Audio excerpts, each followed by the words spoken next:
তার মানে বাঁশ থেকে কোনো বাঁশ থেকে কমচি ঘাটা বেশি হ্যাঁকড়া হয় নাকি? বাঁশ থেকে কমচিটা বেশি মজবুত হয়। ইবলিশ থেকে ওর চাল হাগালার বেরেন বেশি। তো ইবলিশ তো আর কানতে জানে না, চলে এসে বুকে ক্লিয়ার, বুককে গলা টলা ভেঙে গড়াগড়ি করছে। মানে আমাদের এলাকাতে যেগুলা ওই বাঙাল, আপনারা কি কহেন, বাঙালি কহেন না কি কহেন ওরাকে? বাঙাল। আর বিহারে ওরাকে বলে সূর্যাপুরি।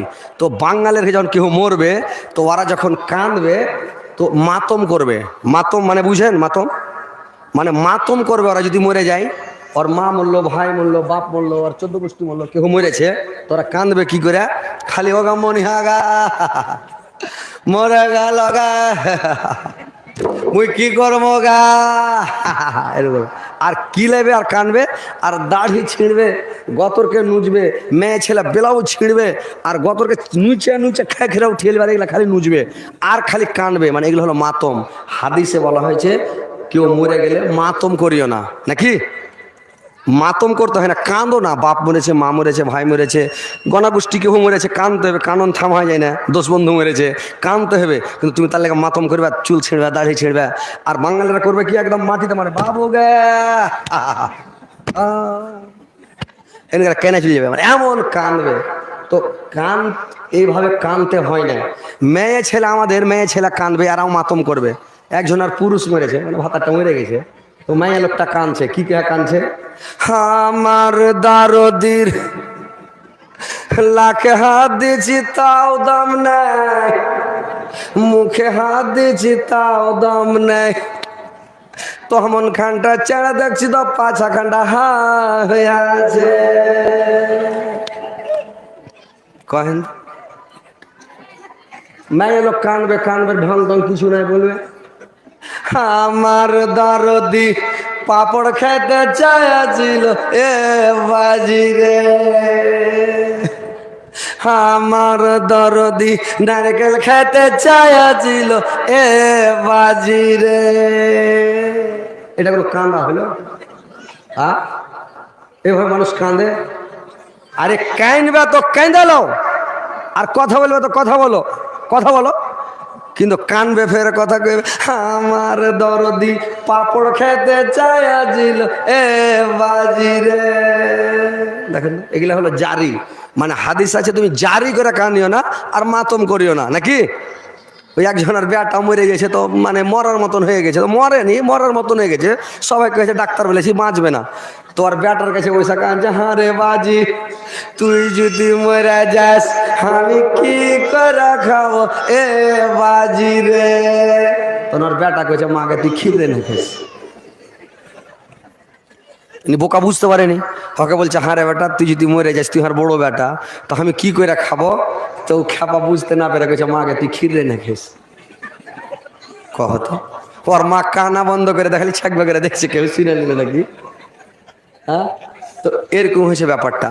তো এভাবে কাঁদা কাটা করিও না মা বোনেরা, মাতম করিও না, এইভাবে কাঁদতে হয় না, বুঝতে পারলে? আচ্ছা, খালি মেয়ে লোকের কথা বললে, মেয়ে ছেলের কথা বললে আর কেমন দুঃখ হবে যে বেটা ছেলের কথা কহে না, খালি বেটি ছেলের কথা বলছে। তো বেটা ছেলের একটা কথা শুনে, কতগুলা বেটা ছেলে কাঁদবে ঢং নাই, ঘোড়ার ডিম আছে। একজনের স্ত্রী মরে গেছে, ওনার মেয়েটা মরে গেছে, তো ই খেপা কানছে, তো মরে গেলে কি কইতে পারবে? আরে নানি তুই মরে গেলি রে, ওরে দাদি তুই মরে গেলি রে, কইতে পারবে?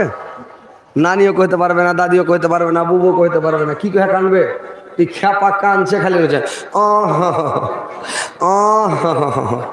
তোর একটা বন্ধু যায় পুচ করছে, হাজি ভাই তোমার কে মরেছে? ও তোমার তোমার ভানি মরেছে, কইছে না তার একটু কই দিকে। কে তোমার বহিন মরেছে? কইছে না তার একটু কই দিকে। কই তোমার মা মরেছে? কইছে না তার একটু কই দিকে। লোকটার মন রেগে যায়, কয়েছে কি তোমার মাইয়া মরেছে? কইছে হ্যাঁ রে বাজি রে, ওইটাই ওইটাই ওইটাই রে বাজি রে, ওইটাই ওইটাই। মানে আজকে চিয়া চিল্লা উঠে গেছে, ওইটাই ওইটাই, মানে আজকে চিয়া চিল্লা উঠেছে। তো ফার্স্টই বলে দিলে তো হয়, যাহার স্ত্রী মরেছে লেখা কাঁদছি নাকি? তো বলে তার একটু কই দিকে, তার একটু কই দিকে, এটা কোনো কাঁদা হলো? তো হাদিসে আছে মাতম করিও না আর জারি ধরে কাঁদিও না, বুঝতে পারলে? কাঁদবা কাঁদো, কিন্তু কথা বইলা বইলা কাঁদিও না, নাকি? তো এবার শুনেন, দেখো শয়তানের কি দুর্দশা, দেখো শয়তানের কি দুর্দশা, ছাড়ে কাবা ঘরের বাসা, কেন্দা কেঁদে গলা বাগা দারুর বুক তাবড়াই রে, ধীরে ধীরে পর্দা চিরে নবী এলেন তাই রে, নবী এলেন তাই রে। আর বাসিক আজা শুনো, আর বাসিক আজা শুনো, এই পাখির গানা কি বদর সুরে গাছে নবীজি রসানা, কি বদর সুরে গাছে নবীজি রসানা।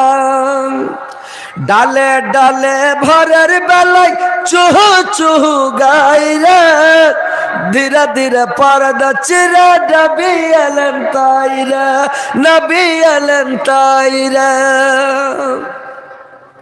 এবার আব্দুল মোত্তালেব কাবা শরীফের কাছে ছিল, মারলে দৌড় একবারে বাড়ির দিকে, দৌড়তে শুরু করলে বাড়ির দিকে।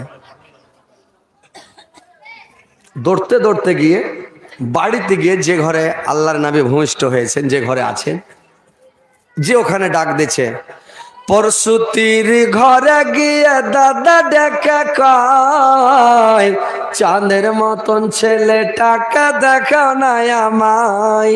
পরশুতির ঘরে গিয়ে দাদা ডেকে কয়, চাঁদের মতন ছেলে টাকা দেখাও না আমায়।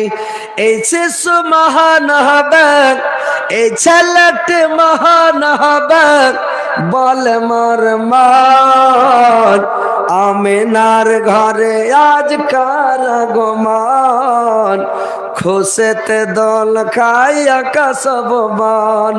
লাতিয়া মারাতি আজ গড় গড়ে যায়, হবলকে দেবালে যাবরে কোথায়। উঠেছে দিনের রবি ছুটেছে কিরণ, আমিনার ঘরে আজ কার আগমন। বাচ্চাটাকে আব্দুল মোত্তালেব গেট খুলে দিল, যেমন কেওয়ারখানাকে খুলে দিয়েছে ভাই। আব্দুল মোত্তালেব বলল, কেওয়ার খান খোলার সময় দেখলাম গোটা ঘর একবারে আলোকিত হয়ে আছে, গোটা ঘরটা জনক হয়ে আছে রে ভাই। আর আব্দুল মোত্তালেব বলল, যেমন ঘরটা খুলে দিলাম একবারে ঘরটায় সেন্টে সেন্ট হয়ে আছে, এত সেন্ট গোটা ঘর সেন্টে সেন্ট হয়ে আছে, গোটা ঘর থেকে খুশবু বেরোচ্ছে ভাই। দেখেন আল্লাহর নবীর কারিশমা। আল্লাহর নবী যখন দুনিয়ায় আসলেন কত সেন্ট কত খুশবু। আর এমনি যদি কোনো মানুষের কোনো মা বোনদের বাচ্চা যখন ভূমিষ্ঠ হয়, তখন বাচ্চা ভূমিষ্ঠ হতে গেলে ওই ঘরখানে যাওয়া যায় না, খালি আস্তে আস্তে গন্ধ করে, করে না ভাই? ওই ঘরটা খালি গুঠা গুঠা গন্ধ করে, আস্তে আস্তে গন্ধ করে। ওই ঘরে যদি আপনি কাপড়গুলোকে রেখে দেন, ওই কাপড়গুলো গায়ে দিয়ে নামাজ পড়তে যেতে পারবেন না। আর যদি নামাজ পড়তে যান তো একেবারে গুঠা গুঠা গন্ধ, আস্তে আস্তে গন্ধ করবে। গোটা মসজিদের লোক জেনে নিবে লোকটা তুরের ঘর থেকে আসলো নাকি। আর আল্লাহর নবী যে ঘরে হয়েছে একবারে সেন্টে সেন্ট, গোটা ঘর মহকিছে ভাই, উস্তুত করছে। জীবজন্তু পশু পক্ষী সবাই খুশিতে আটখানা হয়ে গেছে। তো ভাই আজকে যিনি বিশ্ব নবী, যিনি আখিরি নবী, আল্লাহর নবী ইব্রাহিমকে বলেছে, ইব্রাহিম খলিলুল্লাহ আমার দোস্ত, মুসা কালিমুল্লাহ আমার বন্ধু, ইব্রাহিম জবিহুল্লাহ ওটা আমার বন্ধু, ঈসা রুহুল্লাহ মানে ওটা আমার বন্ধু। আর আল্লাহর নবীকে আমাদের যেটা নবী আখেরি নবী, একে বলা হয়েছে আমার পেয়ারা হাবিব, মানে জানের জান প্রাণের প্রাণ, একবারে কলিজার টুকরা দোষ, মানে বলছে আমার পেয়ারা হাবিব। তো আল্লাহ নিজে বলছেন আমার এটা পেয়ারা দোষ, একবারে পেয়ারা হাবিব। তো ওই আল্লাহর পেয়ারা হাবিব দুনিয়াতে এসছেন, ভূমিষ্ঠ হয়েছেন, খুশিতে পশু পক্ষী জীবজন্তু সবাই নাচছে। তাহলে আমাদেরকে খুশি মানা দরকার কিনা ভাই বলেন তো? আমাদের খুশির দরকার আছে না নাই? আপনারা খুশি আছেন না বেজার আছেন? খুশি আছেন তো? আল্লাহর ওয়াস্তে